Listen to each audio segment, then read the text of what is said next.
Hello, sports fans. EDLS 700. I'm speaking today. Primarily, I wanted to thank you for a great weekend in Goldsboro last weekend. I had fun. I learned some things, and I hope that you did too, and got some work done. The notes from you uniformly said thanks for having time to work on the ODP. So I hope you're feeling more comfortable about those projects and moving along with getting those completed. There are additional readings to continue. Morgan is, you should be up to chapter 6, and I hope that you do read those chapters prior to coming to class and hearing the presentations from others.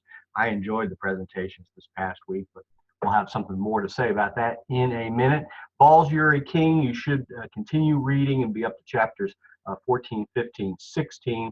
And because we didn't really have time or didn't make time for an activity with the Balls-Uri King this past weekend, the activity that I had outlined there, jigsawing and breaking up the chapters and then asking you to respond with the what you need to know and why, broad summaries of big ideas from those chapters. Please load that as a discussion this week and respond. Thank you for that. In response to your request, I did open up this Blackboard discussion for you to share and peer review the ODPs. That's not a must do, but there's an opportunity there for you if you like. And to illustrate, again, my instructional style as opposed to or as it fits with Morgan's metaphors of the mechanistic or the organistic approach, organic. I'm having trouble with my pronunciations this morning. With a more organic approach, I've been taking a pretty hands-off Montessori style organic approach to teaching your class. I guess I've assumed after having much more structure in the past that assuming that you're smart, capable people and that you will do your best, I'm assuming a lot perhaps. So I want you to know that back here under course assessment, and I've moved one of them over here for you to see, I have in the past used Likert scales and checklists in order to grade and give people feedback on their class presentations. And I think I said something like it's 10% of your grade, but honestly, I grade very carefully with a pencil at the end of the semester, and mostly I want you to show me that you're doing your best work. There was a rubric for the facilitation of those presentations. Here it is. The facilitation is clear, promotes active learning. So the fact that some of you engaged me and involved me. I modeled it for you and then said, do what I did.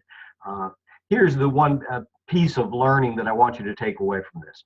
If you are aspiring executive leaders in a school district, if you want to be a superintendent or a director or mingle regularly with the school board and those hot shots in your district, you need to be comfortable preparing presentations and delivering presentations to them. So imagine when you're doing your Morgan chapter presentation that you're presenting this to the school board. Well, one piece of learning, one thing that I can tell you is that you're not going to want to stand up there and read from a PowerPoint. So if that's happened in the past, I'd like you to get past that. And mostly that comes with preparing well enough in advance and practicing so that you can just speak to the bullet points on the slide. When I can find my text, I found my APA, by the way, and this is the book APA manual that some of you may or may not want to buy in order to cite things on your papers and in your dissertation later. One other text that I'm going to share with you and not ask you to buy is called Presentation Zen. How to create a PowerPoint that uses less words and more images in order to convey your message. PowerPoint and these types of programs are probably the way you're going to do presentations to school boards and other groups. How can you hone that and practice so that it's your best presentation? Okay, it is week 8. You're over halfway through this semester. You should be making good progress on your ODP A and B. Part C is about resources. So once you have your plan, that is, you've got your data, and you have some recommendations from the data in Part B, what resources would be necessary in order to put those recommendations into place? And then what kind of presentation to the board or to others could you create in Part D in order to sell those recommendations?